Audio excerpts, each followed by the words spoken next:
Hello, happy Tuesday. Welcome back to another episode of The Practice. My name's Stuart. I'm a 3D artist, an illustrator and designer, and your pal, and I'm excited to have you back this week.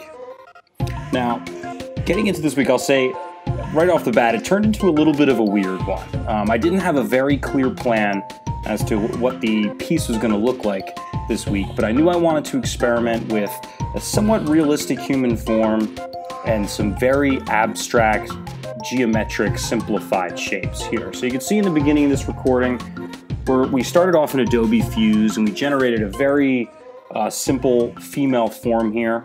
Didn't wind up altering too many of the proportions, and got a pretty simple, clean export which I brought into Cinema.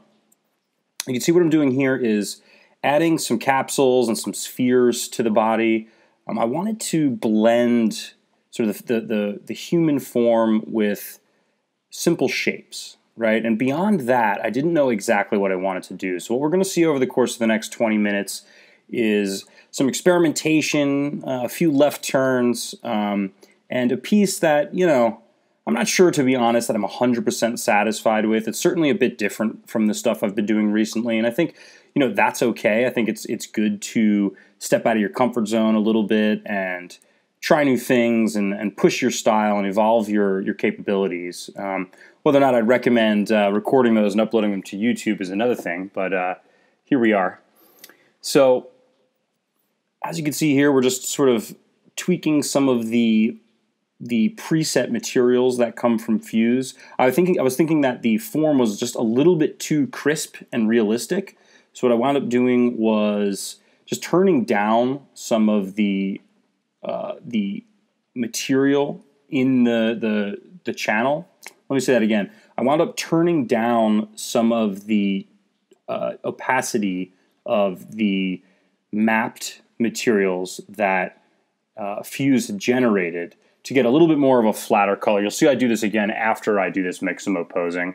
You see, I wanted to do sort of a hybrid approach where I mapped some of the abstract simplified geometry directly into the model, and you'll see with other bits I wind up adding those sort of to the scene around. And like I mentioned before, I'm really kind of making it up as I go here. So I knew I wanted the form to be, noticeably feminine, and I was looking through some of the animations here and wound up coming up with something that I think felt pretty feminine, both in terms of, obviously the model itself, but then the pose that she had taken on. So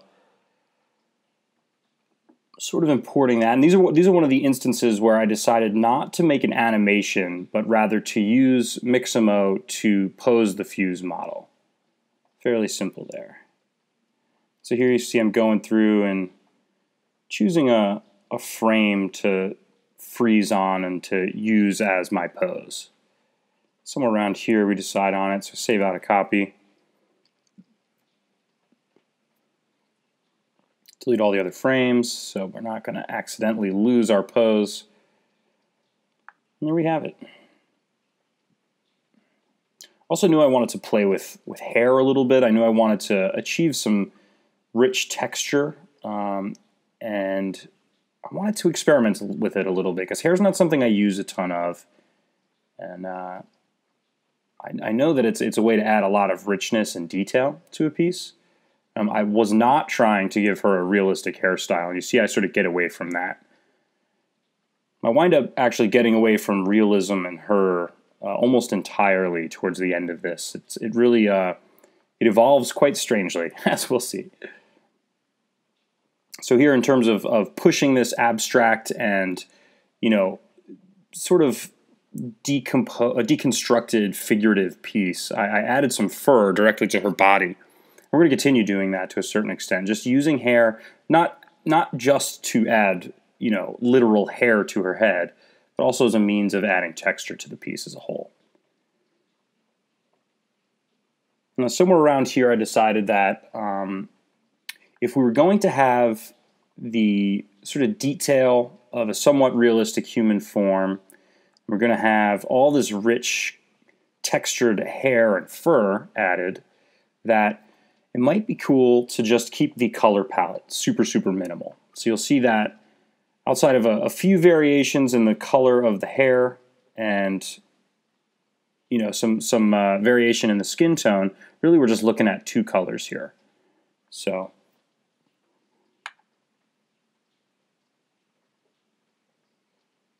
keeping the color palette very, very slim. I'm playing with some of the springiness, the stiffness of the hair, and pressing play and letting that fall down a little more realistically around the face.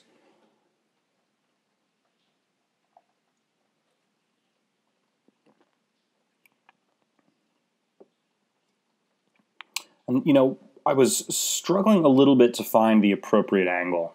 That first head-on angle wasn't really working for me. I wanted to use this pose to really set up the composition, do something sort of dynamic and interesting. This winds up evolving quite a bit over the course of this recording.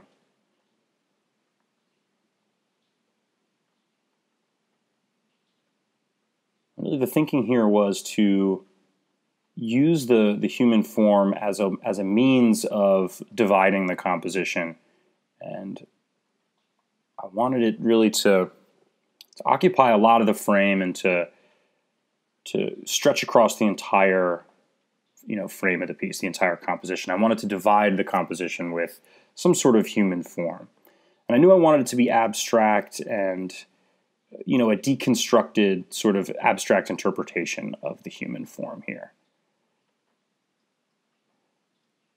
First what I was doing, because I find that a lot of times these Fuse models have, especially in the face, sort of a stiff, kind of unattractive look. So first here I'm using hair to cover a lot of that up, and you'll see my approach changes slightly as we get further on into the recording. As I'm going here, I decided that I didn't think just primitives and simple shapes around the piece were going to be enough to really, push this into the world of abstraction and make it interesting enough. So what I start doing is copying and pasting certain bits from the body and making duplicates of it, basically, and further breaking up that human form. Now the loop selection tag wasn't really working entirely here, so went ahead and made some of those selections manually, which is really no big deal.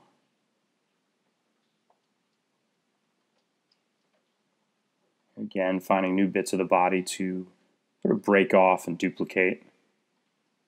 I found with this one, obviously, the pulling from the non-posed version wasn't working well, so I went ahead and copied the body and expanded the pose, so that way I could keep that bend in the arm.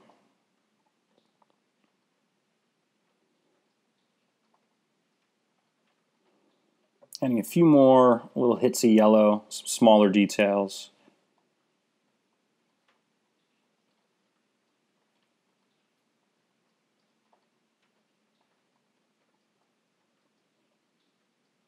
Adding some luminance to these color textures, especially the yellow, just so that they'll come through a little brighter. When we've got global illumination and all this green surrounding the model, you're going to have a lot of light bounce. And even something that's like totally yellow in your material channel is going to take on a lot of that greenness. So it's feeling a little bit dull. So adding some yellow luminance to that helps counteract some of that dulling effect that the surrounding green color will have on the lighting.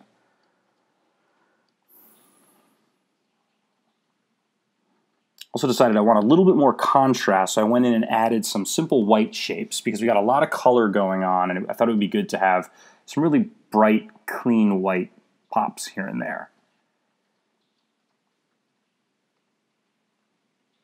Adding a little bit of variation of the background color.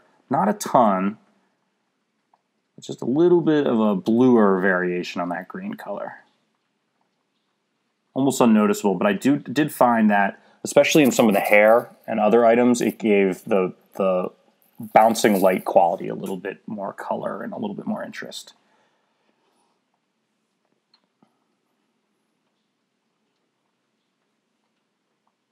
So you're just tweaking some of the values, tweaking some of the color settings, adding a bit more lighting behind, because I was finding that it felt a little bit dull and not quite as bright as I'd like it. So adding in more color.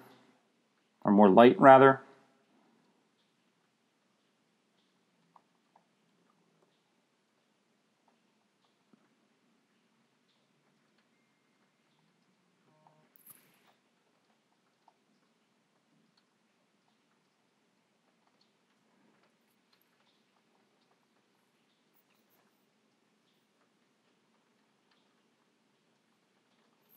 duplicating pieces of that body that help to sort of break up the form, bring that a little bit lower, sort of wrapping the legs in chunks of that. I thought it might be interesting to break it up a little bit more, was to, intersect some of these secondary pieces with the simple abstract geometry, the primitives. So what I'm doing is taking some of the smaller ones and actually threading that in between the base human form and these looping copied bits. And I thought that helped sort of integrate the two together a little bit. And as we're moving along here, we're getting closer. We've got some detail. We've got some richness. And, I'm trying a few little tweaks here. You see here, I make the floor a lot darker, see what that does for the lighting and for the composition. And I wasn't really feeling it, and I wasn't quite satisfied with the look of the piece. Here I'm adding a little bit more fur, which helped, but didn't really resolve it for me. So you'll see that coming up in a bit here, I wind up actually changing the camera angle a fair amount and sort of cropping in on some of this stuff, omitting a little bit of detail, and making a tweak to the face, which, you'll see how it came out, and you be the judge. Leave a comment if you think one of these compositions is stronger or more interesting than the other. And if I'm being 100% honest, I have to say that this probably isn't my favorite piece of all time. It's really kind of odd. It has some redeeming qualities and some sort of strange bits, and maybe I would have handled it slightly differently if I had another go at it. But that's part of the practice. I really want to share my creative process with you guys, warts and all. And some weeks you're going to be better than others. That's just the simple fact of the matter. So, as I mentioned before, I wanted to get away from that realistic face, and I thought, I love making silly, simple, wacky, simplified faces. So let's just go ahead and do that. Let's add that to this form and just really push it a little bit further. Maybe this is me falling back into my comfort zone a little bit more. Maybe this is me just finding whatever simple way I could to get away from that realistic face from the Fuse model, but I ultimately wound up keeping it. I think this is just before I decide to ditch this particular camera angle and try something new.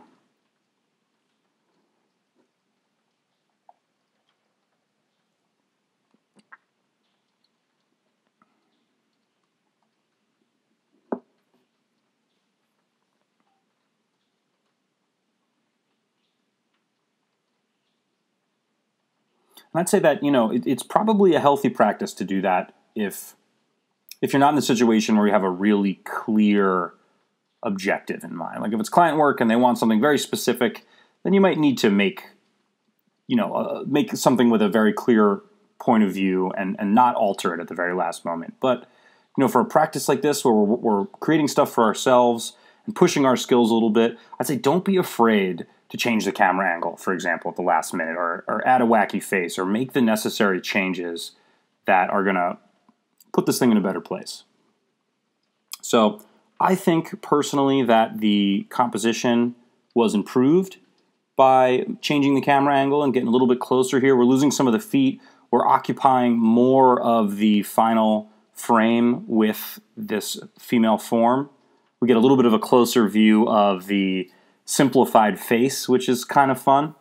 So here's what I thought was going to be the final rendering, and as it turned out, the hair wasn't exactly as I liked it in this piece. So I wind up actually doing two final renderings and using sort of bits of both to get them where I needed them. I guess somehow I had reset the timeline and the hair was all standing on end. So after this rendering finishes up, I wind up going back and playing that thing forward a little bit, like right there, and re-rendering, which I think works a little better. Now, the benefit of this was I had two versions of the hair overall, and while I didn't like the way the hair on the head had fallen in the first rendering, I did prefer the way the hair on the leg and some of these other secondary elements had fallen. So I wound up using a little bit of both, which is quite an easy feat in Photoshop if you don't change the camera angle.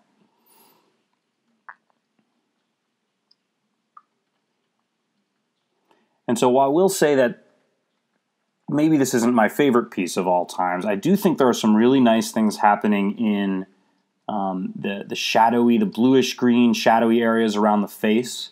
I think the juxtaposition of this really simple set of facial features against the somewhat realistic human form is interesting. I think there's some great stuff happening in this white hair on top of her head. I think there's a decent range of sort of subtle color in there and some subtlety and interest for sure. You can see there's the two versions that I wind up saving both out of. And so yeah, there's definitely some redeeming qualities to this piece.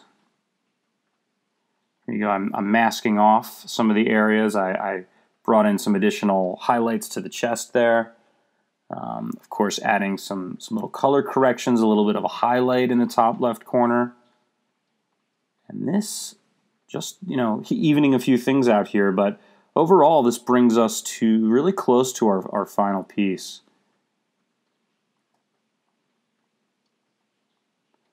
So, I'd love to hear from you guys. What do you think of this piece? It's very different from my typical work. It was fun to experiment a little bit, even though I think the results weren't exactly what I was expecting. But as you can see in this close-up, there's some really nice stuff going on in the hair. Color worked out well. So let me know what you think.